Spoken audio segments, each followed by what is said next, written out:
1.5 മാസം കഴിഞ്ഞ് മംഗലാപുരത്ത് റെയിൽവേ പാളത്തിൽ ചത്തു കിടന്ന കുഞ്ഞിന്റെ പടം അനാഥപ്രേതമാണെന്നും പറഞ്ഞ് പത്രത്തിൽ അടിച്ചു വന്നു. അത് കണ്ടപ്പോ തന്നെ ചാർലി സാർ അന്വേഷിക്കാൻ മംഗലാപുരത്ത് പോയി. 3-ന്റെ അന്ന് തിരിച്ചു വന്നു.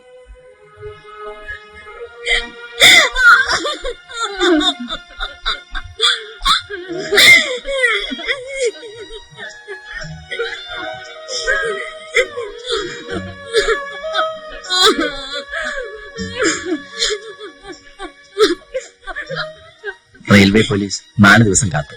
അടക്കുന്നതിന് 10 മിനിറ്റ് മുമ്പാ ഞാൻ ചെന്നത്.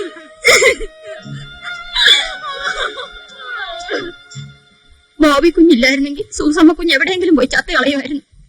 ഞാൻ എത്ര പാടുപെട്ട പറഞ്ഞ് സമാധാനിപ്പിച്ചിരുന്നറിയാമോ? തിരിച്ചു ചെന്നാൽ അവരെന്നെ വീട്ടിൽ കയറ്റില്ല ചേട്ടത്തി. അങ്ങനെ പറയല്ലേ മോളെ. മോളെന്താ അങ്ങോട്ട് ചെല്ലാത്തതെന്ന് വിചാരിച്ച് മനസ്സറിഞ്ഞുകൊണ്ട് കഴിയായിരിക്കും അവര്. എന്റെ അപ്പനെയും അമ്മയൊന്നും ചേട്ടത്തിക്ക് അറിയില്ല.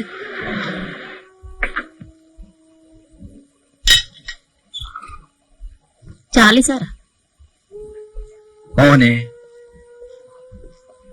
ഞാൻ മറന്നോളെന്ന് വിചാരിച്ചാണ്. 3-4 ആഴ്ചയായി സ്ഥലത്തില്ലായിരുന്നു. അകത്തോട്ടിരിക്കാം. വേണ്ട, ഇവിടെ ഇരിക്കാം.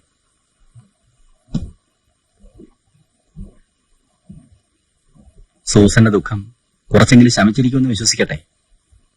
അതങ്ങനെ പെട്ടെന്ന് തീരുന്നതല്ല. സോറി, ഞാനിപ്പോ വന്നത് ഒന്നും തോന്നരുത്. പണത്തിന് ബുദ്ധിമുട്ട് കാണുമെന്നറിയാം. എന്തെങ്കിലും വേണമെങ്കിൽ ചോദിക്കാൻ മടിക്കരുത്. ഞാൻ മറ്റൊന്നുകൂടി ആലോചിച്ചു.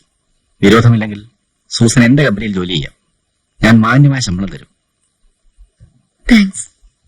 ഞാൻ ഈ ഉപകാരം ഒരിക്കലും മറക്കില്ല.